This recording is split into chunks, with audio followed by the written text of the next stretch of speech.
to a show.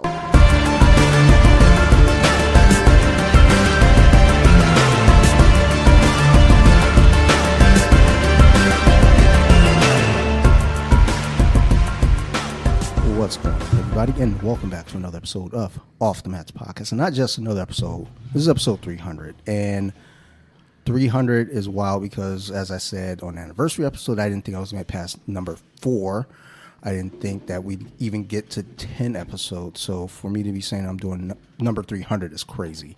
So that's a big deal, I guess. I don't know, maybe not to y'all, but it is to me. So episode 300, it's not just a number, though.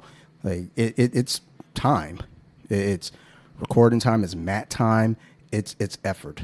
You know, it represents consistency, showing up and staying in character, in the mood long enough to see things evolve.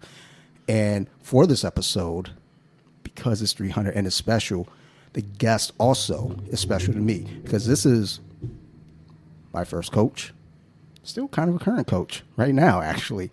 But I want to have him on because we want to talk to a black belt. We want to do a thing called Ask a Black Belt. We also want to talk about old school and new school jiu-jitsu versus. But I want to welcome to the podcast today, Coach Danny Ives. What's up, Coach? How you feeling, man? Super fantastic. Good. We just got done rolling, and I'm beat up. I'm a little tired here. Yeah, if I sound winded, it's the 4 minutes of rolling did me in. So yeah. Well, I'm still trying to recover. Like after that first roll with Hayden, I was like, "Oh man!" Like my cardio is pretty good, but for whatever reason, after I went over and sat down, I was like, "Whoa, why am I so winded?" Dude, that was a good tussle, man. I ain't gonna bullet. That was good. Yeah, I was telling him at the end, I was like, "That's one thing that I love. Whenever I see him, we roll as if we hadn't missed a beat, dude. Like, no years missing in between." Yeah. And it's always like we know going into it, we tap hands, we know we're boys. But as soon as we get going, I'm trying to rip his arm off, he's trying to rip my arm off, and we're like, okay, cool. When we're done, it's like, dude, can you show me that one thing you just did there? Because it's kind of like I need to know how to get out of that. Number one, I need to know how to do that to you. So it was a good time. So I'm glad that we're all able to get together for that.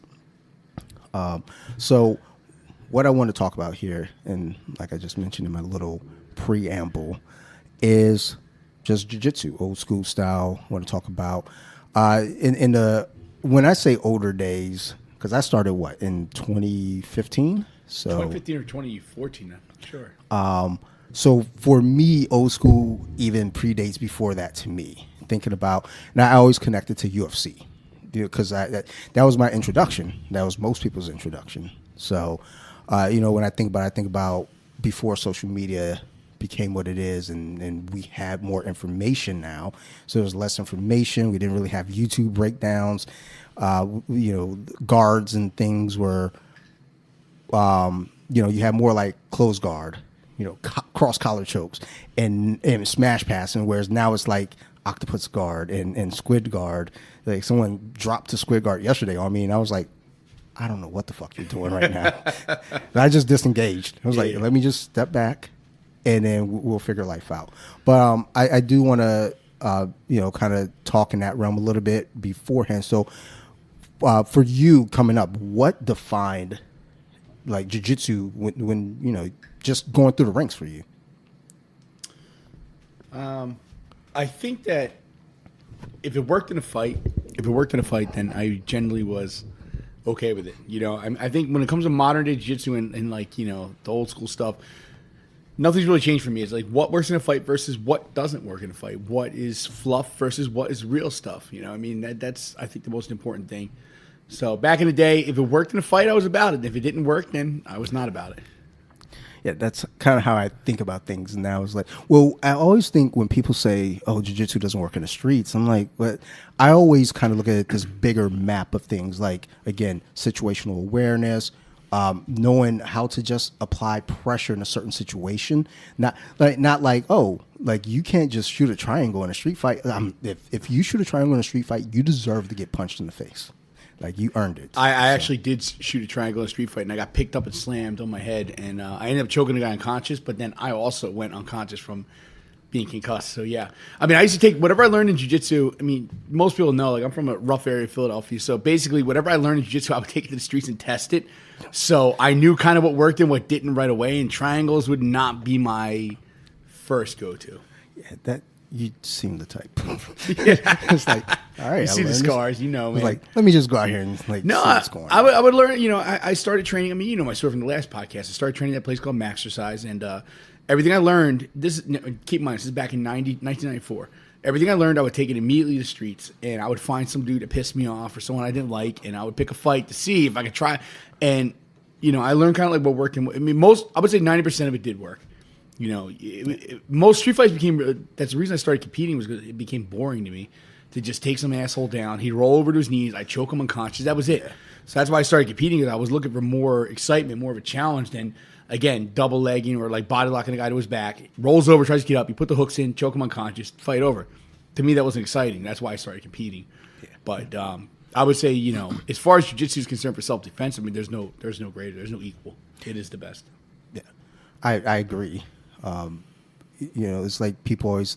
I remember I went on some sort of charity walk with a cousin, and she had her boyfriend there, or I don't know if it was a boyfriend, but a guy she was talking with, and he boxed, and I might have been a year and a half in. So I was like, okay, and he's talking about boxing, and like basically, and I'm not saying boxing, like, hey, you can knock me out, you can knock me out. Look. If you say you box, I'm probably not squaring up with you. I mean, you're from Detroit, you know, man. And Motor City Cobra, man. Was it Tommy Hitman Hearns? Yeah. The guy like that cracks your ass going down, dude. Yeah. So, you know, it's like not shit talking boxing, but also then the ideal too, as he's talking, again, I'm still a young grappler. And I'm like, yeah, but if we take you down, you can't do anything. No, and that's it. Like, you know, and I have a buddy who loves boxing. It's kind of, you know, we always have this back for, but if they connect, it's like, yes, you're right. If they connect. If. But I can dodge a punch. You can't dodge a takedown. Like, do you know how to sprawl? Like, no. Okay, then shut up. Well, no, the Gracie's original argument was they said 95% of fights end up on the ground, and based on my observations, based on I'm not talking like me watching. I mean, real meat, be in the meat of it and fall into it. I'm gonna say 95%, but probably 90% of fights do end up on the ground. 100%. Yeah. You know, 100%, 95%. I would say 90% end up on the ground. And when they end up on the ground, I mean, the first thing every Tom, Dick, and Harry does, they roll over to your knees and they try to build back up, put the hooks in, flatten them out, choke them out. Yep. That's basically it. Or the other variable here is their friend jumps in and tries to jump you. That's the other kicker. I've had that happen a couple of times. I've also had very minimum altercations in the street. I had one case in the bar, and luckily the guy didn't know anything, because if he would, I had his back. And when was this? Probably 6 months in. No shit. And this was when I was only training on Saturdays. No way. All right, do tell. Tell us this story, man. Like, all I knew was like how to get to the back. It was a guy just being belligerent and just rude to a friend of mine, and she kind of started it, but. Funny how that works. Yeah, my buddy here, he's a martial artist. It's always the women, man. Yeah, it's like, God damn it. But like then, you know, he started getting louder and louder and yelling at her and yelling at me, and I was like, dude, just chill. And then we got into a scuffle. Yeah. And you know, I get to his back, and I had a seatbelt grip, had hooks, and well, actually not even hooks. I crossed my ankles at that time. Son of a bitch. So blasphemy. But the thing is like I didn't have good like pressure. So if he would have just turned around, he would have probably beat the shit out of me.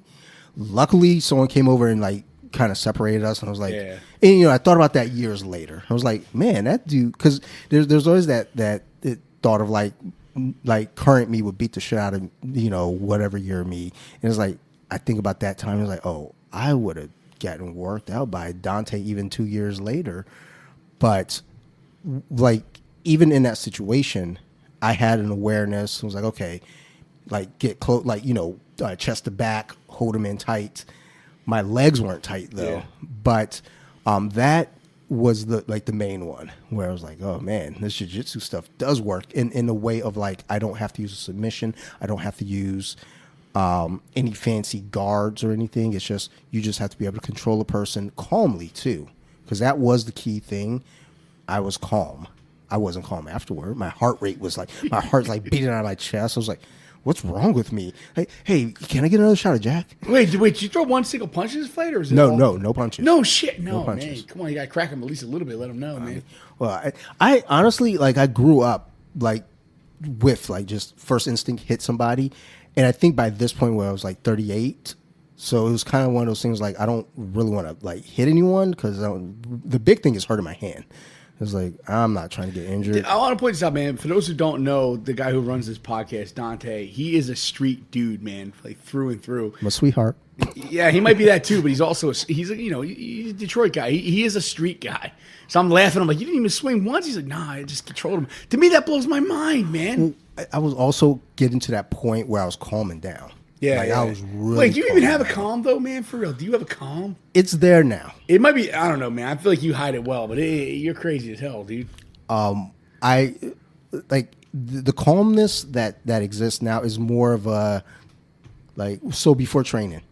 I listen to a lot of soft music. I'll listen to Sade, Driving In, Alicia Keys. I was about to say, wait, listen to Earth, Wind, and Fire or some shit, man. No, that's after. That's a little bit more upbeat. Earth, Wind, and Fire is? But like going in, I have to listen to like calm music because I come in ramped up. Yeah. No, I get that. I can see that. But afterward, once we get in, it's like put on DMX, put on Wu-Tang. Then it's like I can go. We're going, yeah. And then afterward, I'm fine, like Sure. getting amped up. But that calm persona now is a big part too. Is having a kid. My daughter, she's never heard me yell. Really? No. Ever? I like in the house is very. Even when Sarah and I argue, it's like, all right, save this for when the kid goes to bed. Trust me, I'm coming back to this. I'm typing notes in my phone. It's go time after this is done, and then like we keep relatively chill in the house. Yeah, I guess. The other, I want to say 3 weeks ago, I got a little. I dropped something, and I was tired, frustrated, and she did see me get not angry, but she saw it building. It's there. And I was like, does she even know her father at this point? Come on, did she know? I feel like she doesn't even know you. No, I saw Bill Burr, a stand-up bit where he was talking about like, my daughter doesn't even know me yet. Does Sophie even know her dad? Because I know my kids don't know daddy. They don't know the psychopath that lies within, dude. She's not even close. Yeah. Like, and the funny thing is, I go on another podcast with a buddy, and he always talks about stories growing up. And I'm like, man, one day the kid's going to listen to this. Oh, my God. And she's going to be like, that can't be my dad. It's No, like, she has no idea what kind of a street-level dude her dad is, man. I'm just laughing. I'm like, wow, that blows my mind. like even when Sarah, what year was this? I think Sarah and I might have been dating for 2 years. I got into a fight on New Year's, and I bit the dude. I was winning the fight, but I just wanted to make the Hannibal point. Lecter, let's keep it under control there, brother. Because he punched me in the neck. So you bit him? Well, You didn't bite his pecker or anything, did you? I bit him in the stomach. Oh, okay. Just double checking. Like it was New Year's party, and he punches me in the neck. I tripped him, land on top of him, just start raining shots down. Nice. And he's defeated. Yeah. And I was like, you know what? Fuck this guy. Rolled his coat up, bit him right in the stomach. And then Sarah's down the hallway. She's like, all I remember hearing is some guy screaming, "This motherfucker's biting me." So He bit my dick. But I'm far removed from that individual. Even though I do joke sometimes, Yeah. I'll say, "Hey, I'll bite that dude in the face." But I always tell my buddy, "Bite him in the face, they'll never forget you," because they got to look in the mirror. No, I mean, the thing is about a guy like you is like when I remember when I first met you years ago, everyone's like, "Oh, he's such a cool, chill dude." But I knew, man, I was like, beneath all that bullshit, I was like, "This dude's a crazy motherfucker, man." Like he's crazy, dude. And I was exiting that era at that moment. So it's it's true. I mean, when you came along and started doing jiu-jitsu and stuff, I feel like you were kind of on the cusp of, of being sort of on the tail end of what that crazy was when I met you. But I knew it was there. Like, I remember 2 years ago, because I had taken not a break, but kind of like I wasn't training as much. Yeah. So when I came back a couple years back, and I was talking to Mahoney, and one thing I was explaining was being mean. Mm-hmm. I am trying to I don't like being mean anymore. Sure. It's like I'm trying to be so far removed from it. He's like, sometimes you got it, because he was talking about going for submissions and being aggressive. It was it's funny. Mahoney has a mean in them too, though. That's what makes me laugh. Yeah, I've seen it. No, Mahoney acts like he's this calm, collected dude. Like he is a nut, man. And he was like, no, you have to there's a point where you have to kind of let some of the meaning in. And that's kind of where I am right now Yeah. in my life, where it's like I have to know where the mean should exist and where I can just be the guy that my daughter knows. Yeah. Because my wife points out, she's at an age now where, she gets into little disputes in the neighborhood, and one of the little boys, like, I think hit her with a soccer ball or something. She was like hanging in a tree or hanging like from a branch, like trying to do pull-ups, and he hit her with a soccer ball, and she comes in crying, and I jumped up, like, so like, where are you going? I was like, I'm going to find his dad. Telling you, man, I said, I know it's there, dude. It's there. But and as I come storming out the house, like the little boy's mom is already addressing it. Oh, Christ. And I felt like an asshole because I came out She's doing her job, full I guess, steam. But she was interrogating him and the other little boy, and she broke it down, and I felt like, oh man, I was ready to fight the dad. I was really like, yo, That's come what I'm outside, saying, man. let's go. Your little girl, man. I mean, I'm not trying to say she doesn't know. Obviously, she knows and loves her dad, but she doesn't know that part of her dad that I have seen in glimpses. Little speckles here and there. Yeah, I'm just, like I said, trying to keep it at a point where it's like, look, you get to see the calm, and it's really a matter of, for her, like, to understand when you're upset, be chill, breathe, versus you're upset, like, flip tables, like, throw desk. Like, no, don't do that. Right. So, but Fair yeah, it's the whole ideal of doing jiu-jitsu also too was like this ideal of, as I started going on, I understood there was a confidence built up where I didn't have to feel like there was anything to prove. It was like, oh, that's what the jiu-jitsu is doing for me. Mm-hmm. Like, if someone wants to argue, I don't have to argue back with them. No. Like, I know I can beat your ass. Right. So I'm just going to chill. Yeah, you win this argument. Well, that's part of the confidence of knowing how to fight. Is that when you know how to fight, I'm telling you, the most confident guys I know are like the most charismatic, happy, funny guys. Like, they don't want to fight, man. I used to joke around. I would say, like, fighting the bar fight, it's like doing my day job during the weekends. Like, why the hell would I do that? My whole life was fighting, man. The last thing I want to do is get in some scrape with some asshole in Baltimore, or whatever. I had a guest on a while back, and he kind of made that same comparison. No, I think it's true. A lot of people say the same thing. It's when you're a fighter, when you're really confident in yourself. Like, the last thing you want to do is fight. I always try to kind of diffuse them. Hey, man, Charlie, you don't want this, and I'm being serious. You don't want this, man. And they're like, no, you don't want this, man. Like, the best fighters out there are the calmest, happiest, most collected dudes. They're not dicks. They tip, when they go out to eat. They're not assholes. It's the guys that are insecure that act like shitheads. Those are the ones that can't fight, man. Yeah, I've always noticed this. The loudest ones are the ones that can't fight their way out of a wet nut sack, man. I'm not even kidding you, bro. Back when you were coming up, just through the years. I always say coming up, it's like I'm not saying like in '94, but like just throughout. So I mean, from 1994 up until I sold my MMA gym in 2020, I was in the thick of it. You know what I mean? Like 100%. Yeah. So at this point, I've been training for 31 years. I don't train nearly as hard as I used to, obviously, but 31 years I've been at it. Yeah. So I've seen a lot of changes, up and down. I've seen good and bad. I've seen things go sideways, but yeah, I've been a part of it. Like, would you say back then, like, or through that run at least, training was harder or just more refined? I would say different. Back then, man, I mean, there was less system to it. It was more kind of like, I don't know, the deal saying, throw it on the wall and sort it out. I mean, like back when I trained in Henzo's, which to me was like, the hardest training I've ever done. Obviously, wrestling. I've always joked around, man. College wrestling is the most difficult thing I've ever done in my life, man. And, I know the jiu-jitsu guys will get mad about this, but look, jiu-jitsu guys, hear me out. The boys do jiu-jitsu, the men wrestle. It's just kind of the way it is, man. And aside from college wrestling, like that level, man, when it comes to like Renzo Gracie's New York City Academy, let me talk about Hickson Gracie's book. Hickson Gracie's book, he talks about it's almost like a kill or be killed mentality. We used to go so, we would do one or two moves, maybe, and then we would beat the shit out of each other for 2-3 hours, man, a night. Above a methadone clinic in New York City. No, it was, man. It was literally, it was 8th and, I want to say 8th and, it was down there by, I can't remember the exact, it was down by Madison Square Garden. And below the Renzo Gracie Academy was a methadone clinic. And, above that academy, or above the methadone clinic was guys like me and Joe DRC and Sean Williams and Matt McTye and John Danaher, everyone's like, oh, Uncle, we knew him as New Zealand John back then. He was a blue belt, And dude, we would just we would go in there, we would battle, man. I'm talking like, they show one move, maybe one move, and we would just kick the shit out of each other for hours. And to me, that's the world I came from. Now, in today's day and age, it's much more structured. It's much more regulated. It's much more refined. It's much more systematic. And I think that's a good thing. I do think that's a good thing. But I think that the thing that in the old days that they're missing now is that grittiness, that roughness, that you go in there, you might have a 45-minute match. And ain't no one going to quit until someone taps out or jumps out the fucking window. I don't know, man. I mean, that suited me really well. I'm not saying it's the best way, but it suited me well. That, let's just get in there and let's go. So that's the world I came from. The Renzo Gracie, kill or be killed mentality. But nowadays, again, it's systematic. It's very structured. It's very they have a curriculum. I think that's all good.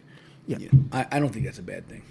There have been some classes that I've shown up to at Ivy League, and where it's like, all right, we do the warm up, and you say King of the Hill the entire time, or just open rounds the entire time. And some of those are the classes that I like an instructional. I like learning.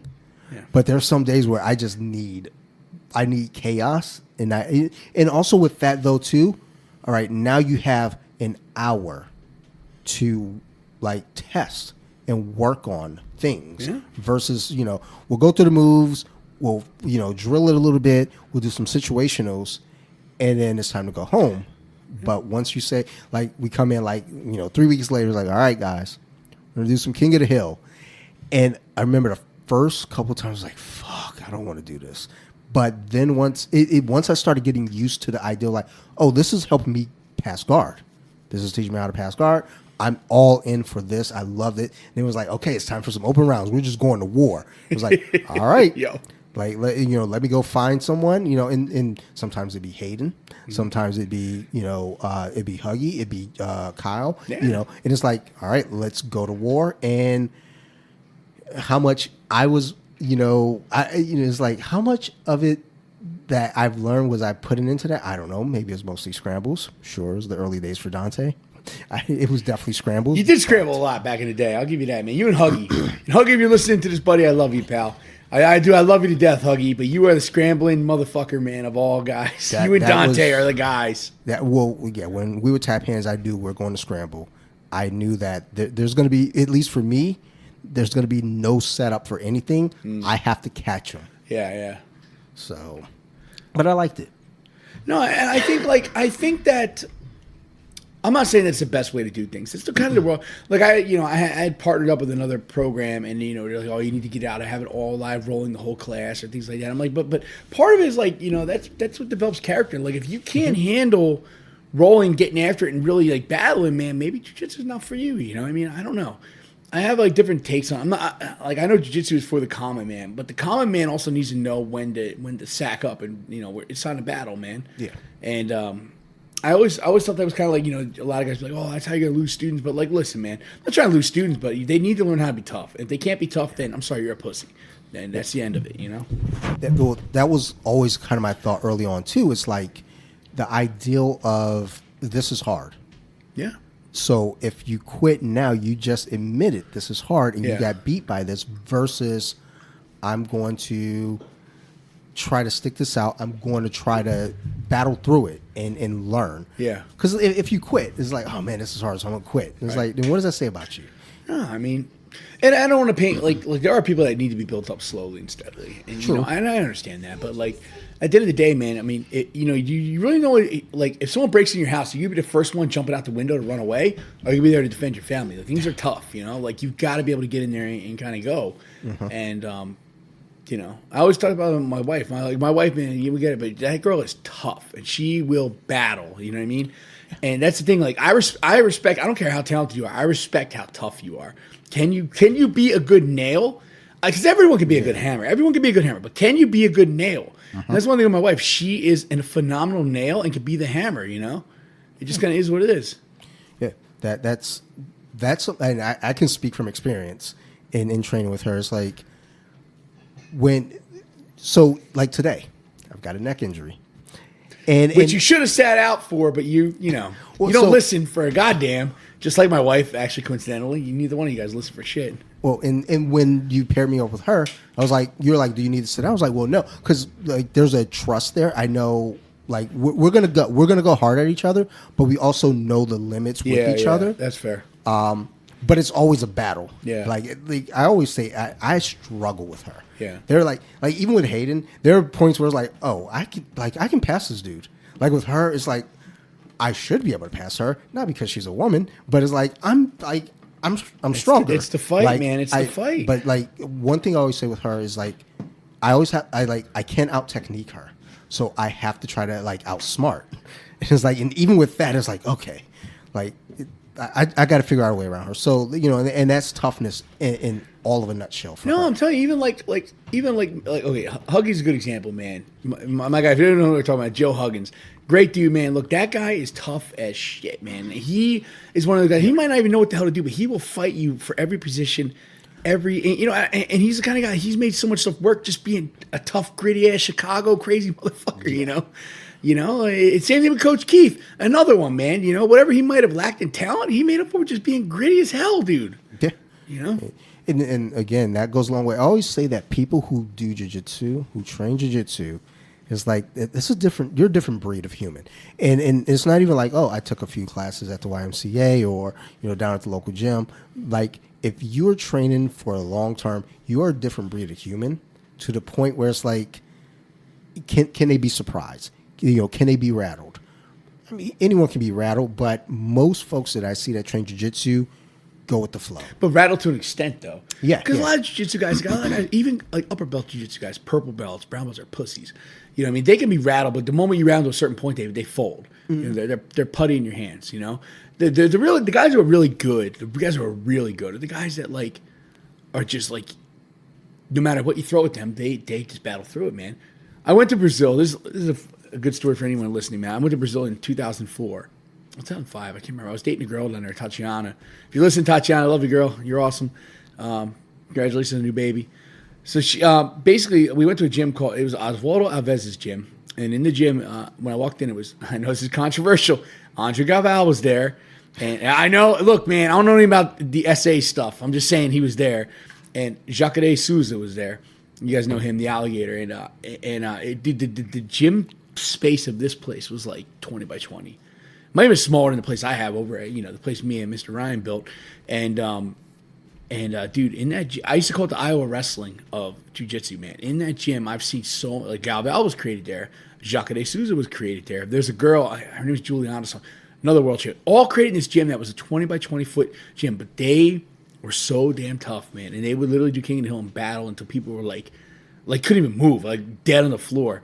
It was just crazy. I remember, so after when Andre Galval got his purple belt, we all went out to dinner at this really nice churrascaria place, and we're driving, and my buddy Scotty, you guys know on the mat, man, Scotty Nelson.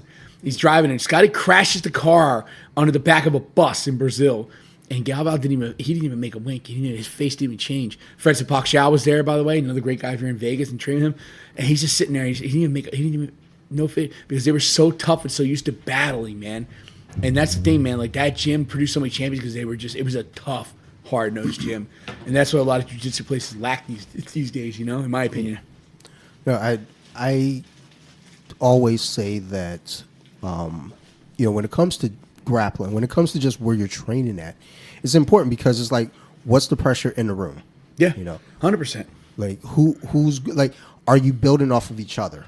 Because if not, then what are you really doing? Do you have one guy that's really, really good and the rest of the folks are just hanging out? Yeah. Or do you have, multiple people that can push each other? Yeah. And I think that is kind of one of those things when it comes to competing. Like you said earlier, it's like you were getting bored, just going out and beating, knuckleheads up. Yeah. So you go compete, and that's where you really test yourself. And I feel the same way with the training room. And though I'm someone who doesn't compete, it may be coming back. Have you never competed, Dante? I've competed. Have you? I thought so. Yeah. I always joke and say I got silver, but I didn't know that I won until my arm was raised. I was like, oh, I won because I didn't know points. That's awesome, man. Yeah. Like, oh my god, points! I scored. But I do think it's important that if you're not getting the pressure in the room, Yeah. Go out and compete. And that's kind of a tricky thing too, because if you're not getting the pressure in the room, you go compete, you're going to get your ass whipped likely. But there's the thing where you understand now, oh, this is different. And I have to now either adjust my training here, bring something back, or I have to make a move, because that's you don't want to be, you could be that guy that's like, I'm the toughest guy, or I'm the the big fish in a small pond, or I'm in a pond with other fish the same size as me, and we're all trying to eat. Well, and the thing is, you don't have to compete. I hate this notion like you got to compete to be good. You don't have to compete to be good at jiu-jitsu. There was a guy at Henzo's, man. I to this day, I don't know this guy's name. It's a fact. His name was Harvard Law, we used to call him, because he graduated from Harvard Law. He was a brown belt, and he used to beat everyone in the room, including like guys like me, Donaher, McTeague, all these guys. And he never competed in his whole life. Never. It's not, competing is not, I hate schools that are like, you have to compete to be, no, you don't. If you're good, you're good, and if your room is developed in a way where it's productive and, you got the pressure put on you, you don't have to compete, but there was a guy who's literally Harvard Law who beat everyone in the room. I never, Donner's another one, never did a tournament a day in his life, man. So yeah, I hate that notion, man. You don't have to compete to be good. Well, I look at, CH is a great example. Dude, he competed in one tournament. I don't even think he did that great, but in the room, that guy's a fucking hammer. Oh yeah. You know what I mean? Last time I rolled with him, I was trying to jump out the door to get the hell away from him, man. Because he's beating the shit out of me. So here it is what it is, I mean, there was a period, and I still kind of do it, but there was a period when I came back, and, I'm not sure what's what. This is my first time back on a Saturday. Yeah, I remember. So I pair up with CH, and I'm like, okay, cool. He beat the diggity dog shit out of me. Hell yeah, man. And from that point, I made it a thing for me to say, I have to take something away from this dude each week. He can get everything else, but I have to take one move away from him until I can build this up. And the great thing about it, though, he just gets so many more things. So as I try to stop him Wait, from did he give you the John Wayne sweep? So he recently got me with that. Motherfucker, man. If he gives me the John Wayne sweep, I'll hang myself in the yard. And the thing about it is, because I'm prepared for so many other things that I forgot that was a thing. No, that's fair. It's like, and that's kind of one of those things I look at with him. It's like, Yeah. he's a student of the game. He doesn't compete. No, he really is. But he knows jiu-jitsu. He's great at jiu-jitsu, and he loves jiu-jitsu. He loves it. That's the key. And people act like, Yeah. I don't want to say people. It's like, I see a lot of folks online, like, say, well, if you're doing jiu-jitsu and you're not competing, then what are you doing? And it's like, well, I'm, for me personally, I'm making sure I don't lose my shit on other people out in public. Number two, it's great for, like, my health. Number three, it's a social thing. Yeah. Like, I'll be 48 on Saturday. That's great. This Saturday? So, yeah. Happy early birthday, man. Well, thank you. And with that being what it is, at 48, you don't just like socialize. Right. Like 48, the reason I have a social life is because of jiu-jitsu. Like, if I didn't have jiu-jitsu, I'd be some weird. Yeah. I am kind of a weird dude in the basement with action figures anyway. But without jiu-jitsu, I'd be a weirder dude in the basement. Wait, did the podcast guys know about your little setup of the Avengers Endgame thing you had going on in the? Well, no. So that thing was pretty sick, man. I ain't gonna lie. I have a new setup for it where it's in a cabinet where I have the heroes on one shelf, the villains on another. Oh, shelf. okay. The basement's expanded. It's at a point now where I don't have room anymore, and a friend just sold me some figures. That's sick. And I was like, dude, I don't really have room for these.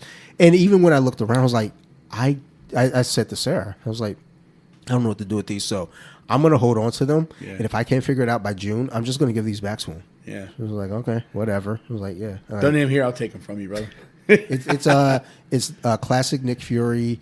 With the gray and shit on the sides? Yeah. Hell yeah, man. It's a shield set. So it's like old school shield characters. And I was like, dude, I'll take it, man. Just give me Nick Fury. I don't give a shit about the rest of them. Like, it's like I don't have a place for this.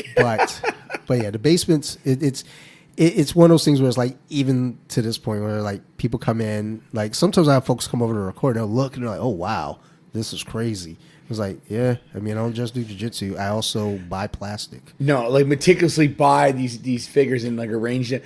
I mean, for those who haven't seen this thing is epic, man. Like you walk in, you're like, what in the fuck?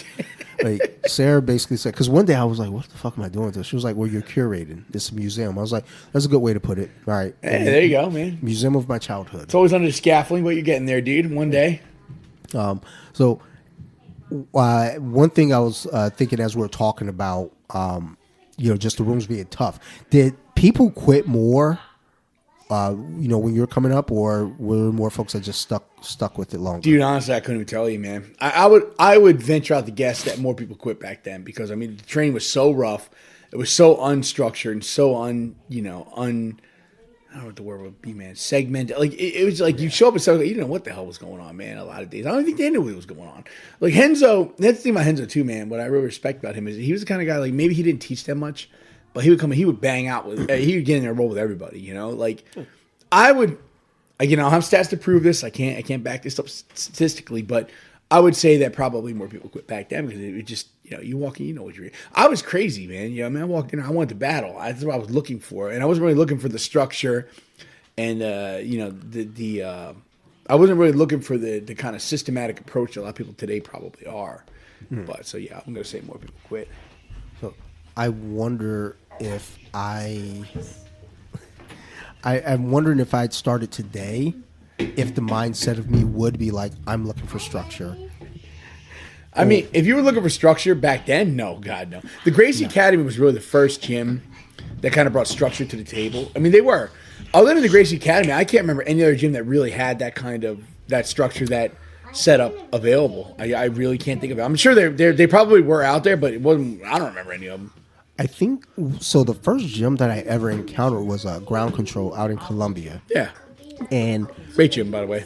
I felt like it wasn't that there wasn't structure. It just felt very like when I came to Ivy League, I felt like I could see what was going on, and what was being built, and where I was going when I was there. And granted, it was only like a week trial, and it was the same thing though with Ivy League. It was a week trial, but like there, I felt very much like okay. I think it was the MMA class is what I was in. Yeah. And I just felt like, okay, this isn't for me. Sure. But when I came to Ivy League, I was like, okay, this works. But I don't even think it was a structure or anything we really did. I think it was the environment at Ivy League was so welcoming and so kind of like, hey, come on in. I don't know, man. Like Ivy League could have been so much more structured. And it was structured. It was a lot more structured than most places were. But at the end of the day, I think when you walked in there, you kind of felt like somebody. Yeah. Like we acknowledged you. We we would talk to people. You weren't a number at Ivy League. Like it wasn't based. Trust me, if you look at my old tax number, you'll know it was not based on making money. I didn't make shit at Ivy League. I just when you came in, you felt like you belonged. I guess, and that's how we got good. We had hard practices, and that's how guys got good. Well, and that was the thing though too. Is like in that environment, I felt like okay, this feels like a place I can grow.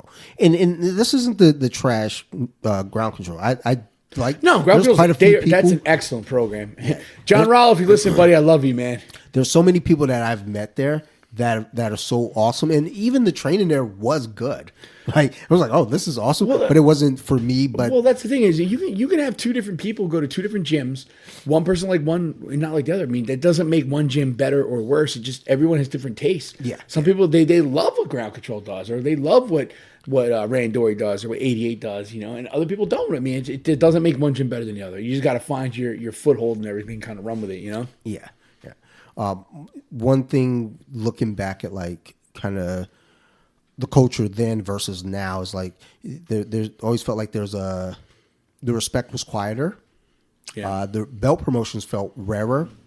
That's definitely, man. Belt promotions now are giving out they give out fucking candy at a store. Yeah. I actually have a buddy. He keeps pressing me. He's like, dude, you haven't been promoted yet. And I'll look at it and I'll try to explain to him like when I'm in the room, right? And I'm training. And I'm like, okay, do I feel like I'm at the table with this guy right now or these guys? And not so much a comparison game, but it's like I'm looking at what I know and how I'm implementing it. And my buddy's like, dude, that sounds like a pretty brutal, like that's a hard press to get to the next belt. And it's hey, I'm trying to earn it. You should be purple. I mean, that sickens me. Keith, if you're listening, son of a bitch, that sickens me that this guy's not purple because this dude is good. Like, I look at it in a way where it's like I see, guys at our gym getting promoted, and then it's like when you see a CH go to Brown. Yeah, when CH goes to Brown, I was like, I guess they'll promote anybody these days. It's like, oh my God, like you see CH is like, oh, I forgot he wasn't there. Like there right. it is, or Mahoney going to Brown. You see guys getting promoted, and it's like, oh wow, I felt like like just from my experience and what I see is like, I feel like you should have been there. CH, and you're like, what? Like I have read things and seen things about like just older belt promotions where it's like you just didn't see them that often. Yeah. And it's like when someone got to black belt, like they were like, you are a black belt. And that's not to say, folks aren't black belts today, but it just felt like, when you look at those experiences from before, it's like, oh, you went through the gauntlet to get that. Oh belt. yeah, man, 100%. And there's a lot of guys out there that were like that, man. Yeah. Like the owner of 88, man, Julius. Like me and Julius might not see eye to eye, but like, or even like Keith. Me and Keith might not always see eye to eye, but like those dudes went through the grind to get their black belts. Like you can say what you want, but they are legit. Like they went through the meat grinder. Whereas you got other guys, I can't think of it on the top of my head, but like they get the black belt, you're like, oh, must be nice to tiptoe your way through there, but I wouldn't know anything about that, It's like these days versus, and I know I'm personally a person of this. I film all my rounds. Do you really? Yeah. You still do that? Yeah. You ain't from today? No, so they have to send them over. Let me take a look at I don't ever set up. You should set up. I want to see them, man. But on Saturday's the big one because it's just Saturday feels more. Well, like yeah, I it's can probably hop in. easier too, Because even on Mondays I don't record because it's just like it's who's running the Saturday practice? Mahoney? Yeah, he does a good job. So based on what I saw, it's one of those things where it's like he makes it very comfortable. No, Mahoney's he's an underrated instructor. I think he does a great job. No, there's still things that he's said to me in the past that I now repeat to other white belts. Because it's like, and I don't know if he remembers saying them. You probably don't, dude. but I record on Saturdays because it's just so much more welcoming, and everybody that's there is very much like, okay, yeah, that's I'm fine with it. But nowadays you have people recording every round, whereas back then that wasn't a thing. I mean, a big part is probably technology. That's. Because it'd be weird to see somebody come and break out a camcorder. Like, yeah, I'm just recording my rounds right now. Like, what a lot of guys used to do it back in the day. I never gave a shit. I was like, go for it, man. And then you also have the integration of social media being a big thing, where people's reputations are now built more online and less in the gym. Dude, listen, I hate social media for the simple fact that you sit there and pump yourself up like you're some badass. Your social media can look totally badass, but you're a fucking squid, dude. Like, stop. I cannot stand. Look, and to be successful as a business nowadays without social media is next to impossible. And I get that, but I think social media, people are so fake on there, man. It's just such fake bullshit. Yeah. A friend of mine, she always brings up the point that people only tend to post their victories. Yes. And no, yes. Someone, I don't know, maybe it might have been Vanessa. Coach Vanessa 88, I think she posted something I saw. I thought it was funny. She was like, I can't stand these guys that like, I won Europeans, but no one's in their division. And they post online, they make this, like that. That is such a bitch ass thing to do. If you didn't win it, nobody's in your division, you ain't win shit. You got a free medal. Yeah, it's I think she called that out, and then no, she's 100% right. Again, I mean, honestly, I see eye to eye with Vanessa, but I see eye to eye on that one, man. That's bullshit. My friend over in Madrid, she also I remember she and I talked about that because she was like, yeah, like this girl is like pumping herself up, like she didn't have anyone in her division, right? What the fuck kind of bitch ass shit is that? Come on, man, what the fuck? I don't know, that's just a weird thing. I remember weird. It's so fake, man. It's just fake, dude. I remember DC Open here. I think it was the first time DC Open came here, and Ryan, it was only he and someone else in his division. And that person didn't show up, and they were going to give him the gold medal. And he was like, "I don't." Who was this? Ryan Johnson. Yeah, because Ryan be like, "Fuck that shit." He's a man, dude. He ain't no bitch, And the time had gone by, other matches had gone on, right? And the guy finally shows up, and they asked Ryan, "Do you want to take the match?" He was like, "Yes." Hell yeah, man! Like, give me I the respect match. him. That's my father-in-law right there, guys. I respect him, dude. And you know, there's something to that where it's like, yeah, man, like go earn. No, he's not. He's the kind of guy like he wants to get in there. He wants to battle it out and see who really gets the gold. Yeah, yeah. If I remember correctly, I don't think he won the match. I think No. he lost. But He you know what? The lost. fact that he could have sit there and been like, you know, no, give me the gold, and he could have been online. I won the gold, but you know, he had the balls to be like, you know what? We're gonna see who really. And he lost, and you know what? He was gracious in defeat. Yeah. And my biggest thing is like, if you're gonna be gracious in victory or boastful in victory, you better be gracious and boastful in defeat too. Oh yeah. And that's Ryan Johnson, man, to a T, dude. That's the sign of character. Yeah, 100%, man. So during the quote unquote old school era, Oh Christ. like, what do you miss from that era? Is there anything that Yeah, stands I miss out? the fucking toughness, man. The grind, the do or die mentality, man. Like, you know, like the all or nothing days. I mean, I don't know. I miss grinding it out and really. Number one, I miss being young and being able to do that kind of shit. You know, I mean, dude, in the '90s, I was a teenager, so it's different. But I miss the mentality of just like everyone's so concerned with belts nowadays and stripes, and you know, back then people just wanted to get better at jiu-jitsu. They never looked at it like, and that's the other thing that annoys me too. Like every nowadays, everyone's like, "Ooh, I only do gi. I only do no gi." Look, back then we were just happy to be fucking training. It's grappling. So we didn't give a shit if it was with a gi on, without a gi on, with a fucking dress on. We didn't give a shit. All right, I didn't wear a dress, but you know what I'm saying? Like we didn't. You know, back then you're just happy to train, man. You're so limited opportunity. That's the thing. Back in the day, we didn't have Europeans. We didn't have like all these, you know, the Virginia Open, the New York Open. All we had were Pan Ams, Brasileiro, and Worlds. That was it. So if you want to compete, those are your three fucking tournaments, you know? If you won any one of those three, you were like a major player. Yeah. And nowadays, like people are like, I don't feel like doing the Virginia Open. It's an hour outside of where I live. Dude, I used to drive my crappy CRV, it fucking banged up, 220,000 mile CRV up to Connecticut to compete in like a small knockout tournament just to get matches. So nowadays, these kids are spoiled, man. And so I miss the essence of what jiu-jitsu is, man. You know, grind it out. You know, figure it out, find a way. And people just become so snooty and being, you know, and all they care about is belts. Oh, he's a purple. Dude, you know what? How about you just do jiu-jitsu and shut the fuck up, you know? How about that? I went to visit what gym? I went to visit a gym years ago, and they actually was like, oh, okay, you know, as I'm doing the waiver, which on the tablet, which was wild. I was like, oh my god, Yeah. Like, Yeah, shit. We didn't even have waivers back in the day. But the guy goes, as I'm signing, he goes, so how long you been training? I was like, I think at this point it was like 7 years, maybe. That was it, 6 years, maybe. He goes, oh, so what are you, like a brown belt now? And I looked at him, I was like, oh, you're adorable. Like, That's so cute. like, no, not at all. But thanks Oh for my believing in me. God. And there was a part of me that felt kind of like, I wasn't salty, but I felt kind of like, man, like.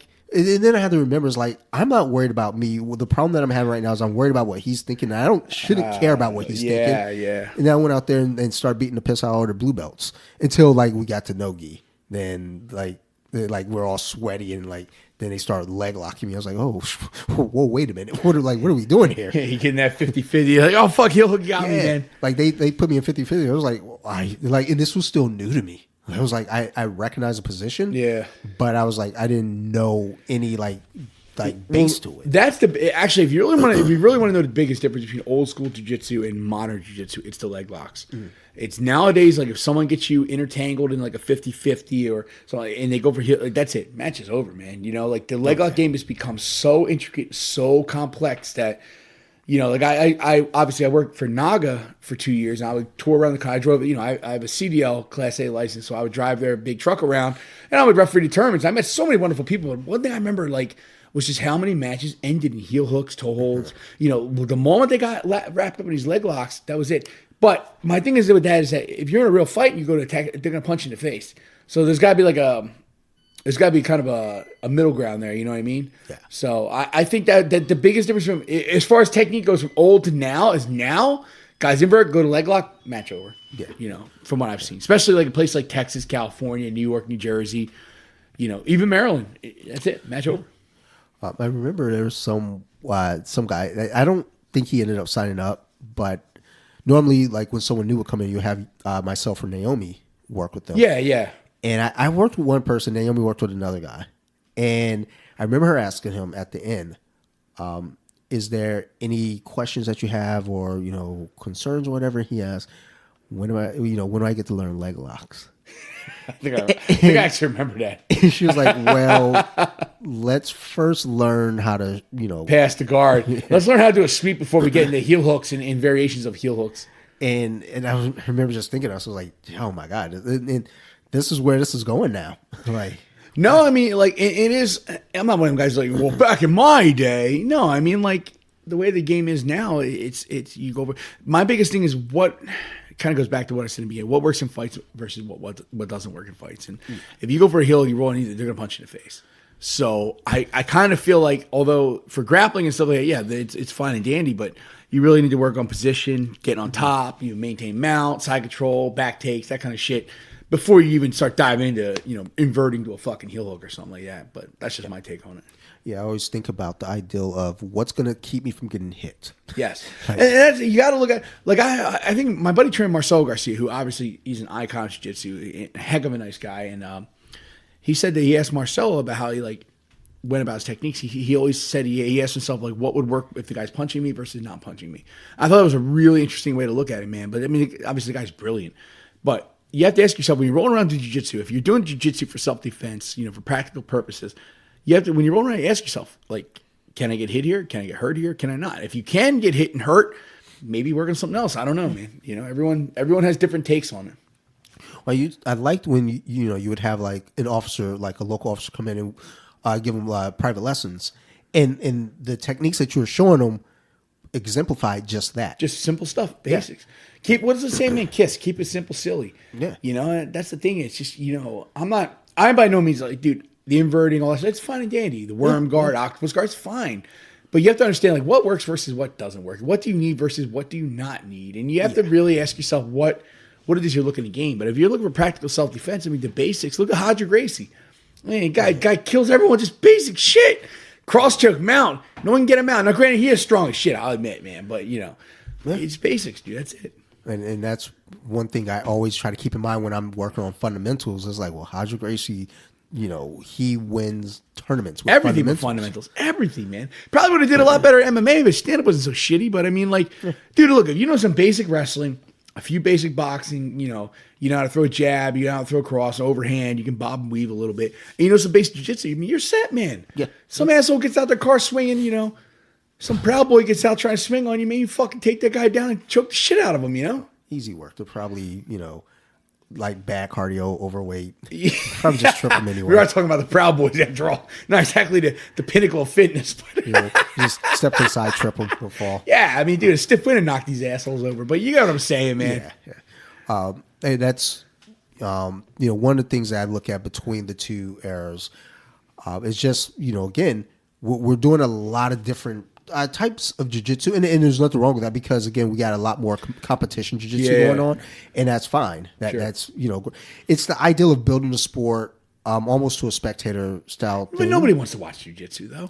Like, if you do it, that's one thing. I don't even like watching jiu-jitsu. I was watching women matches the other day. I would rather watch flies fuck than watch these matches, man. Honestly, so watching the women's matches, they seem scrappier.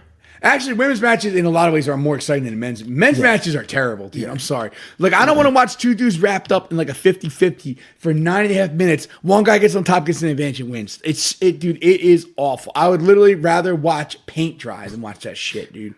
Like these days, you have, for new school jiu-jitsu, I guess, you have a lot more competition-minded gyms, a lot more competition-minded techniques. You have more instructionals. They're everywhere. Yeah, Christ, everywhere. Like the game study is more advanced, as I mentioned. Recording, your own footage, training, recorded. You can see your opponents now. Right. It's like, oh, I'm going against this person at a tournament. We didn't have any of that, man. You showed them. Like when I won pants, I didn't know who the hell was in the division. I had no idea what the bracket was. I just showed them. Was like, fuck it, we're gonna battle. And ended up winning it, but I didn't even know. The guy I beat in the first round was a returning Brasileiro champion. I had no idea, dude. I didn't know who this guy was from Timbuktu. I just walked in and was like, well, fuck it, let's go. Yeah, it's crazy because that wasn't a concept to me even like in the last couple of years until someone mentioned, and they're like, oh, I can see my bracket. Let me like look up, the brackets come out this day. I can look up who I'm going against. And it was like, oh. That's not, man, come on. I'm not saying it's nice to know, but that also can backfire though, because then you psych yourself out. Yeah, You'll be like, oh, you'll be looking at this guy. Oh, this guy won this. This guy, fuck that, man. Just show up. Look, he puts his pants on one leg at a time like you do.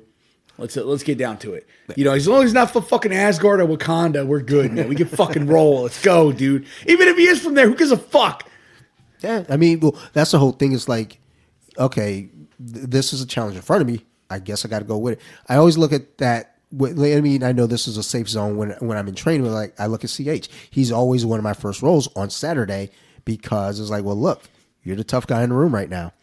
I got to step in front of you because no one else is. No, I only roll with CH when I want to beat myself up, man. Oh, no, trust me. After I'm done, I'm just like, there's got to be someone else, right? Oh, Like, that dude, he is the, man, for those of you guys that know him, he's a guy who trains at Crazy 88, man. His name's Chris Hawk. We always call him CH because we had like 50 Chris's at Ivy League. And this dude is a hammer. So if you get to roll him and he puts you to, like a pretzel through the presser there, yeah, that's this guy, CH, man. He's all right. yeah, he like one of like the best people to roll with, one of the best people to hear talk about jiu-jitsu. Just a good, but he's so passionate. Yeah. And that's the other thing too, man. We talk about old school and new school. I think the passion is probably even stronger today than it was back then. Mm-hmm. Yeah. I just think that I don't think that's ever changed. I just think there's so much more accessibility to what's out there now than there was back then. Yeah, that's what I was just thinking. Was like I feel like people are able to like see more of Yes, it. yes. And that passion is stronger versus it's like out of sight, out of mind. It's like you can be passionate about something, but I think these days we're just distracted by so many different things. Right. Yeah. So if you can hone in on something, you're super passionate about it, it means so much more. Yeah. Agreed.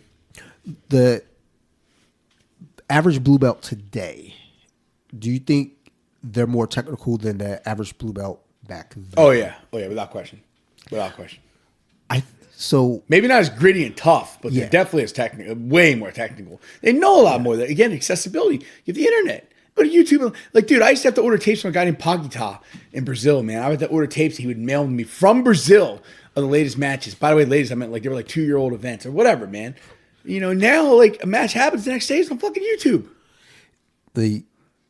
I remember having kid students coming in, and I feel like was I helping with the class, or I think I might have had to fill in for the class. Whatever it was, I remember thinking after the class that these kids were learning stuff that I was learning like day one. Right. It actually wasn't even that they were learning like not even like they were like learning. Yeah.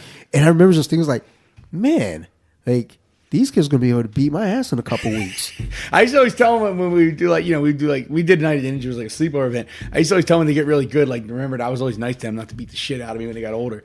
Like, even like, what's that kid's name at 88, man? I remember I used to always mess with him all the time, and he's so good. Devin Riley's his name. Yeah. God, that guy used to sit on him and beat the crap out, and now like that kid would run through me like a hot knife through butter. But like such a sweet, good kid, man. I used to always tell him, when you get really good one day, because I knew it was gonna happen. I said, just remember, I was always nice to you. Don't kill me.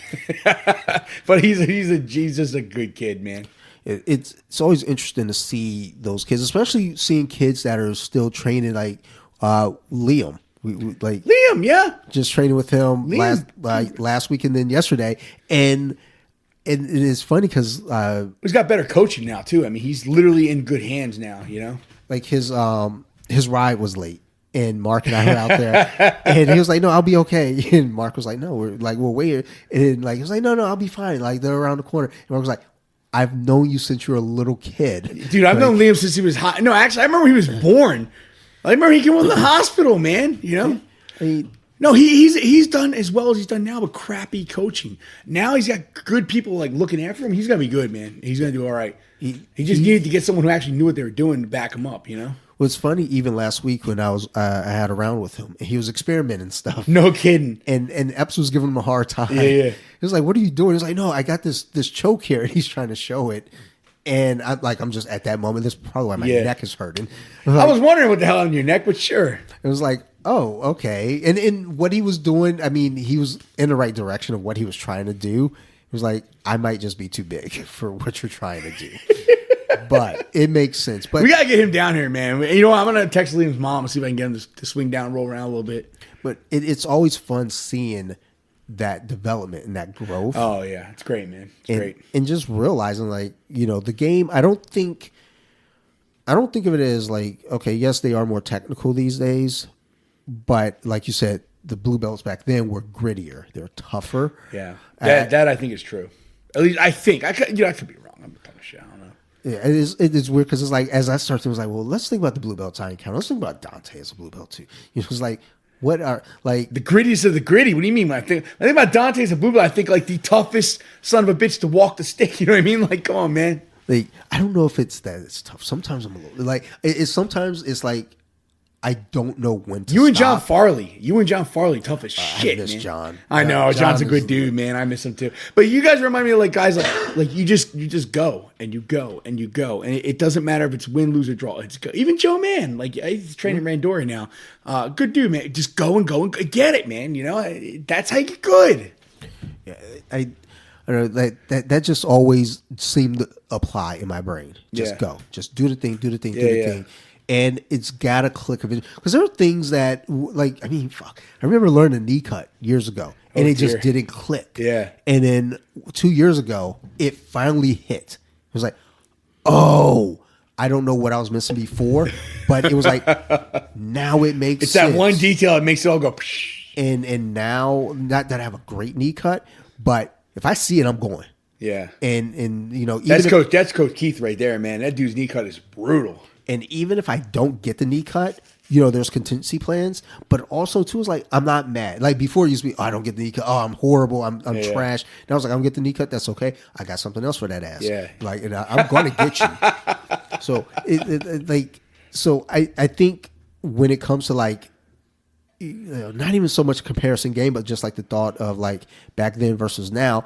I think there is kind of, it's all in the person, it's all in the character and how you approach it. Because I'm sure there are tons of blue belts out there that are tough as nails, and that just part of it might be they just don't know any better. That was me. I just didn't know, and I'm like out there with injuries. It's all of us, man. You know, like I'm gonna keep going through it. And then there are guys that are like that are super like, well, because like now it's a profession. People are like, I'm gonna become a professional grappler. Yeah. So it's like they're taking care of certain things, and that's fine. It's just it feels, and again for me coming up in this kind of as a tweener, because I came up in 2015, and now I'm going through this run now. So I'm looking at it like I saw some of the old school stuff, and I'm seeing this new school stuff, and I'm like in that middle where it's like, wow, what a weird world we're in. And good for those guys, you know, making those moves now, but. I think on a technical level, the old school guys will have some trouble. But I think on a toughness level, those old school guys are like, you know what, fuck your Baron Bolo. I'm gonna smash you, which is kind of what I do. Again, with Hodge some Gracie, folks. Morello Santana. I could name a million different guys out there. You know, like, oh, geez, man, what was it? Like Marcel Garcia, Fabio Gagel. These are guys that you do all that shit. That's all fine and dandy. They're just gonna run right through you. You know what I mean? Like, so I get it, man. Yeah. Before I go to my Ask a Black Belt segment, I want to ask you about, I guess, again, this comparison with the old and new. Do you feel like, as we mentioned, Hodger, in fundamentals, do you feel like we're losing fundamentals in the process of how grappling's going? Or are the fundamentals just changing? I think that, oh, man, that's a tough one, man. I don't know. It's hard to say, man. I mean, these kids, I hate to be that dude. Every generation goes, oh, back in my generation's tough. I don't know, man, if each generation is tougher or better. I think that fundamentally, the further you get from the basics, the fundamental techniques, the simple stuff, the worse off you are. You could be really good at some fancy stuff in these, but really it all boils down to the basics and the simple techniques of jiu-jitsu. So I do feel like we've gotten a little bit away from that, especially at some schools that are really competitive driven. But I could be talking trash. I don't know, man. Yeah, I always think about my friend Tiana when she did The Spanish girl? Yeah, she like the thing she said, it always sticks with me. The fundamentals never get old. No, they don't. They don't. They're evergreen. They work all the time against anybody. Yeah. And I love practicing. Like I love seeing the squid guard and the octopus guard. I love seeing all that cool. You know, I think it's cool. But really, like I really respect Hodger Gracie or even Kron Gracie, man. Guys like that, just basic. Marcel Garcia, basic, simple, fundamental stuff. I mean, that's the build. It's what they always joke around. They say it's the foundation of a building. You know, that's where it starts at. So I am not one of them dudes like, no, you can get by with some really fancy stuff and win. I mean, obviously the AOJ guys are prime example of that. But I just think the fundamentals are so critical. And, you know, if you're not trying to be a high level competitor, you're just trying to, you know, some dude shoves you into a fence, you know, outside of a bar and you got to lay it down. You're not going to drop under this dude and invert. You're going to, you know, you're going to double leg him, take him down. He's going to roll over. You know, it's fundamentals. That doesn't mean that someone like Rafael Mendez can't defend himself in a fight. Yeah. Trust me, you shove him, he's going to fuck you up, man. I'm just saying that, you know, for the everyday student of jiu-jitsu, that the further away you get from fundamentals, the worse off you are. That's my take on it. Yeah, like the other day, CH went to square guard on me. Son of a bitch. And I told him, this is something I don't see from you. I'm going to tap right now. Just because I didn't know what was going on. We got to get him to come down next week and roll around a little bit and see if we try that fancy, crazy shit, man. He comes down and rolls. Ryan might even come out the house and roll around a little bit. I don't even know, dude. As long as he doesn't do square guard. Because I have to look at video on it, more video. Right? Oh, I don't want to do any of that shit. Listen, I can't watch any more jiu-jitsu videos. I'll puke. And that was the thing. We didn't play in it long enough for me to have videos. So No, I got you. That's awesome.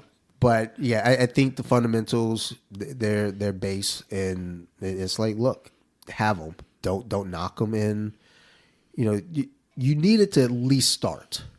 Like if you come in the door saying, "Hey, I want to learn octopus guard," it's like, oh, you'll get there. But first, let's learn how to get out of side control. I agree with that. Let's start with the basic shrimping, get out of side control. Then we can build our shit off that. Yeah. All right. So this is the part now where white belts, blue belts, even purple belts can kind of lean in here as we go into our Let's Ask a Black Belt segment. Because I got some questions here. All right. Some technical questions. So what submission do you think white belts obsess over too early? Leg locks. Pick your poison, any one of them. Straight foot. So there's 4 major leg locks. You got straight foot lock, knee bar, toe hold, heel hook. Those are your 4. Now there's variations of it. White belts obsess over that kind of shit rather than pass the guard or sweep. Yeah, 100%. It's like, let's look for the path of least resistance. Yes. That's exactly what it is. So yeah, that 100%, that's it. What position do most blue belts misunderstand? Turtle guard top. When they get on top, they try to throw the hooks in. They get shook off. They get too high. They need to understand it's about position first. Keep your hips level with theirs. Break their position, then throw the hooks in. Yeah, definitely. I can attest to that. Yeah, I mean, not every blue belt might not agree with that, but when you get on top, when someone rolls to their knees, instead of diving up on their back and stuff, almost treat it like wrestling, man. Go to a spiral ride, break them down to their hip, get the position first, then get the hooks in and try to finish. But position above submission always, yeah. Like it. I want to say like last year that clicked. So many times I was just like, I'm on his back. Oh, I'm face planting. Yes, and it does for myself included. Everyone has to learn, man. Yeah. What separates purple from brown? Refinement. That's it. I mean, it's just taking the techniques. A purple belt, your game is your game. It's set in. All right, I won't say set in stone. Things do change, but your game is basically is what it is. So it's just simply refinement at that point. And what's one fundamental people abandon too soon? Close guard. They don't do enough from close guard. The 2-on-1, pulling the arm across, control, flower sweep, stuff like that. They people are so quick to once they get good to immediately go open guard. But close guard is, I mean, that's control. That's control. That's working efficiently, less energy. Yeah, that 100% there. All right. And this next section, it's the same section, just different categories. Sure. I'm going to do one question from each of them. So psychological. How do black belts handle ego? Oh, black belts have egos as big as the moon, dude. They'll be like, just because they're, look, listen, man, not just black belts. Jiu-jitsu guys, men in particular, have egos that literally can stretch from here to Arizona. You know, you gotta getting tapped out is part of training, man. Getting put in bad positions is part of training. Dude, listen, even today I was rolling around. My guard got passed 3 different times. I got my guard passed today by a white belt and landed in side control. Freaking Noah. You know, pass my guy. Look, you got to set your. Yeah, black belts have egos literally as big as the stratosphere. You know, so you got to put that in check. You're going to get tapped out. You've got to get put in bad positions to get better. That's just the reality of it. Actually, I'm going to ask the second question from this section as well because I like the next question. What do you think about during hard rolls? Fuck, this sucks, man. I want to get the hell out of here. I want to jump out the dude, listen, I was rolling with my father-in-law, Ryan, and this is last summer, and the garage door is open, and I jumped out the fucking garage door into the grass. to get away from him, dude. So, I mean, you got to embrace hard rolls. You should embrace it. When I was younger, yeah, I was about it, man. Like the harder, the tougher the roll, the more kind of headbutting we do, the more I liked it. But I'm old now, man. Like I get tired. Like, dude, the last, I know it sounds like soft, but man, I just want it to be done with and be out of it, be out the door. I ain't trying to, like, literally, I jumped out the garage door to get the hell away from him the one day. So I think that the really good guys embrace the grind and embrace that tough and they like it and they enjoy it. I think the guys that are a little bit softer, the minute it gets tough, they fold. Again, I can name a lot of names. I'm not going to name them here, but I always say, man, in order to be a good hammer, first you got to be a good nail. And to be a good nail, you got to be able to bang heads and get after it. But I'm at that age now. I've been doing this for 31 years. Like, if things get tough and I'm starting to hurting, dude, I will literally jump out a door to get the hell away from you, man.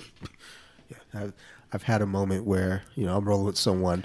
It's like, okay, let me disengage. Yeah, we're done. We're done. Like, we're old, man. We're done, dude. Like, it all goes back down to ego, man. Like, there's sometimes I'm going, like, because I get really bad vertigo, man. Like, really bad vertigo. And if it kicks in, like, I'm done. Like, I can't roll. I literally lose my balance. I'm falling.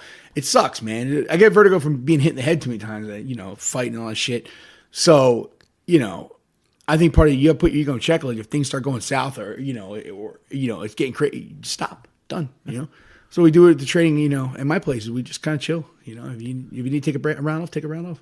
That's what I was explaining, like to my wife, but also to Mark, because I had been going to Elkridge with him on Sunday mornings. Sure.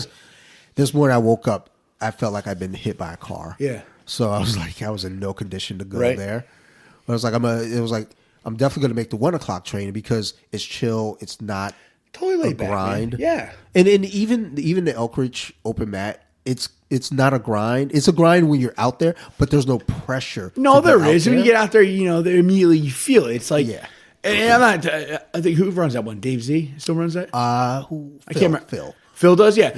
It's still, you got that crap where you come to a place like, for those guys that don't know, I run my own jiu-jitsu gym in Edgewater here, and we do it on Sundays at 1 o'clock, and Dante will come down. It's very chill. Like, if you need a round, I'll take a round out, man. There's no legitimate pressure. Whereas you go to Elkridge and you roll on a Sunday, there is that pressure's there. And my thing is, like, if you want to have real longevity, man, if you really want to have longevity, just, dude, if you need to take a round out, take a round off. Or if you're done for the day, something tweet, stop. Call it a day, man. I'd rather you come back next week ready to go than be all fucked up and hurt for 3 weeks, Like, I know a lot of these guys, like, I got 2 little kids at home. I got a wife. I can't be getting hurt, man. So, you just got to know to chill. So, yeah, I think you guys got to find that environment that suits you there, Yeah.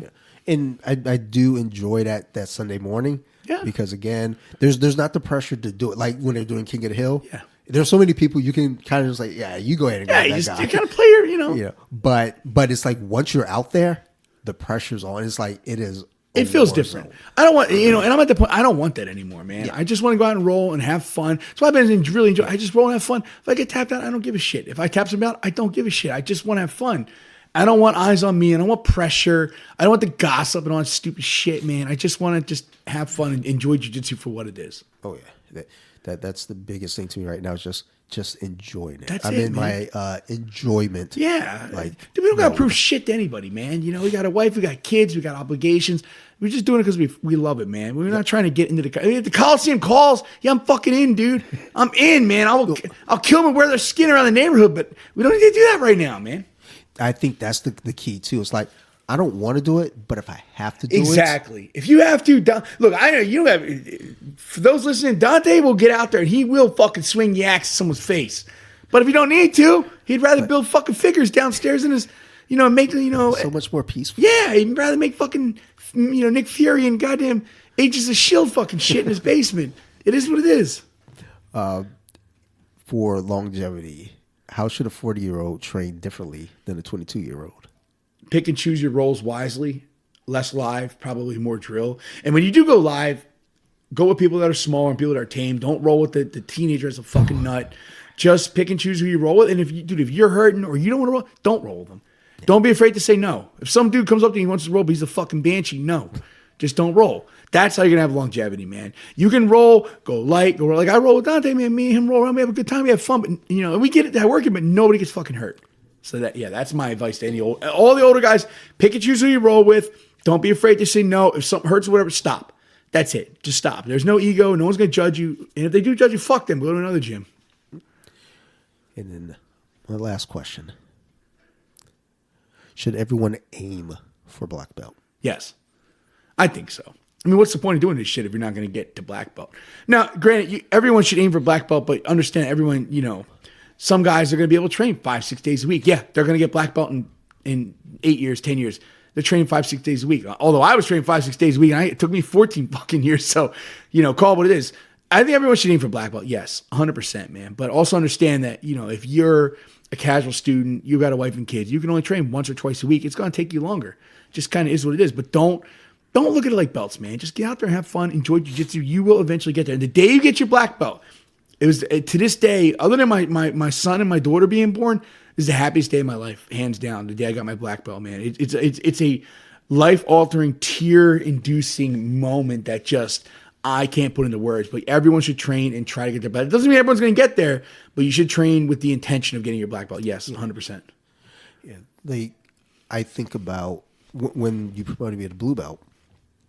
That was one of those things where, because I've always had a thing where I start an activity, I do so much of it, and then I'm like, I think I've had enough of this. I'm going to move on. Yeah. So you were telling me that shit years ago, and here you are, motherfucker, 10 years later, whatever it is, It's like looking at jiu-jitsu when I got promoted to blue belt. That was a thing for me because I don't know how other folks feel when they get promoted to blue belt, but when I got promoted, it was one of those moments where I felt like, oh shit, I can do stuff. It was emotional, man. I can do this. I remember when we promoted you, I remember thinking that it was emotional for not only you, but for us, man, because, everything you've been through. I mean, again, guys who don't know Dante, this dude's had a rough life, man. He didn't, that whole thing about, the silver spoon, he didn't get the silver spoon. He got the fucking wooden spoon, if he got a spoon at all. Yeah. And when I promoted blue belt, man, like it was emotional for me because I know what this guy's been through. I know how tough it is. And that's the thing, blue, purple, brown. When you get to black belt, man, it is literally. Remember, I got my black belt. I never cried, but I remember looking in the mirror, like kind of choking up a little bit. I was like, "Fuck, man!" It's like it's an accomplishment that's hard to really put into words. So everyone should shoot for that. Yeah. I think about it because it's one of those things where it's like it's a goal. You see it so far away, but it's like, but as you chip away, because like you said, like at least train in a way where you like that's where you're going versus like. And I had to readjust when I came back to training. I was like, what am I doing? I'm coming to the gym. I'm doing the things, and then I'm leaving. Yeah. What am I doing? Am I training with intent? Yeah. And now I am. Now when I train, it's like I have a plan when I come in.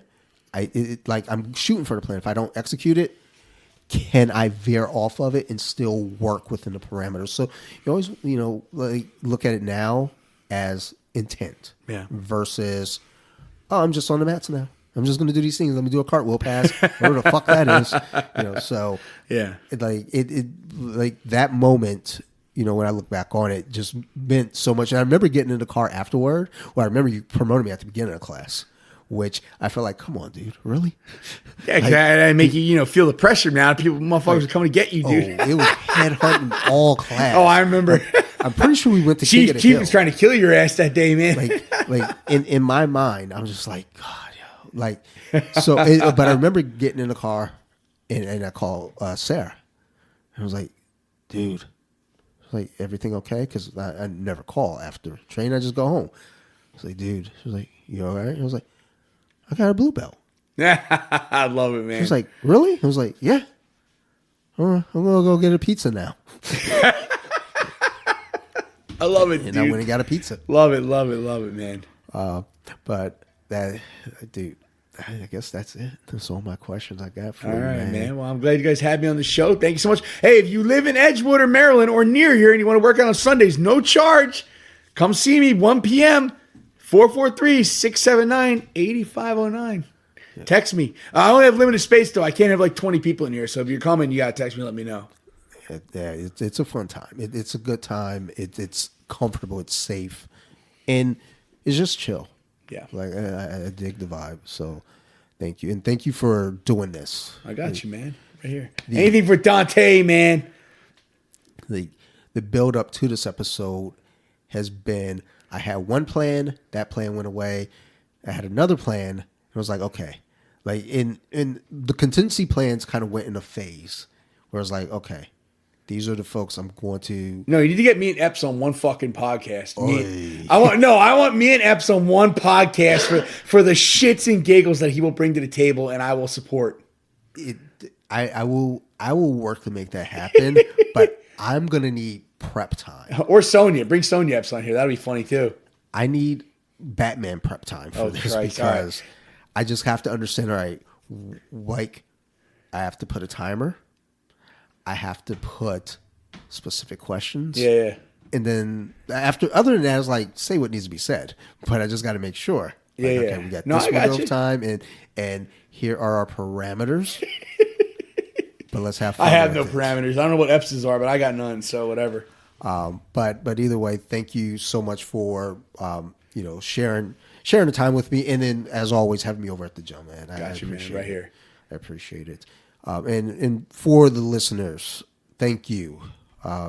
300 episodes, and the thing that stands out the most isn't the number itself. It's the people who I've had on. It's the people who listen. Like I was wearing my sweatshirt out at the bar in Baltimore, and someone approached me and said, "Oh, are you the host of that?" And dude, that was some shit I never thought would ever happen. So just those types of things matter. The conversations, the fact that jiu-jitsu keeps finding new ways to show us who we are, and long after the novelty wears off, it remains. So sitting here and just having this conversation with my coach who's been a part of this show before, what really hits is that none of this feels finished. Black belt isn't a period at the end of the sentence. It's more like a comma. So, as we look at it, the work changes, the pace, that changes, the questions get harder, but the process never really stops. So what I appreciate about this conversation is that it wasn't about highlights or resumes. It was more about time on the mats, time away from them, time spent questioning why we do this at all. And maybe that's the real common thread here. Not mastery, not medals, not belts, but the willingness to stay honest with yourself as you grow. So if you're listening to this and you're somewhere, early in your journey, just know this. The version of you that starts jiu-jitsu is not the version that finishes it. And that's a good thing. The goal isn't to stay the same. It's to let the work change you on the mats and off. Like episode 300, it's not a victory lap. It's a checkpoint. A reminder that the conversations still matter, the community still matters, and the lessons don't stop just because you've been around for a while. So just keep that in mind as y'all are out there grinding. As always, to you, the listeners, thank you. If y'all got any questions, concerns, criticisms, please feel free to reach out. You can always find me at bjj.wiki on Instagram. You can find me on Off the Mats Podcast on Instagram. I'm around. I want to give a big shout out to my crew over at Nerd Rage Radio. I was meant to be on there. They reached out. They're like, Dante, can you come out on Tuesday? Unfortunately, I'm not off. I'm going to be off from Thursday through Monday. And that's not the recording window. We always joke because it's around birthday time and Black History Month, so they always try to have me on and, we ask a black guy. So I couldn't make Nerd Rage, and I'm sad, but I'll get out there. But thank you to those guys, Bobby, Chris, Joe, Marilyn, Phil, Ricky, Tiki, Farrell, everybody. Thank you. I also want to shout out my other podcast, So You Like Horror. If you like scary movies, go check it out. My wife, my daughter will be recording this week the Are You Afraid of the Dark episode. And from that point, I believe we're going to do a vampire episode, perhaps. I can't remember. And then we're going to be talking about Midnight Mass, the Netflix series. That's going to be in our March episodes as well. So go check that out if you're into scary stuff. It's really cool. It's really fun. I like doing it. I have a lot of fun. So go check it out. And last but not least, I want to thank you all as the listeners. And I want to thank my coach here, Coach Danny Ives, for sharing his time, sharing his wisdom, sharing stories, and just, being there and creating a space for us. So thank you. And as always, to you all the listeners again, we love you guys. Thank you. If y'all got any questions, concerns, reach out. But as always, you know what it is. Y'all keep listening. I'm going to definitely keep making the shows. Thank you, everybody. And bye.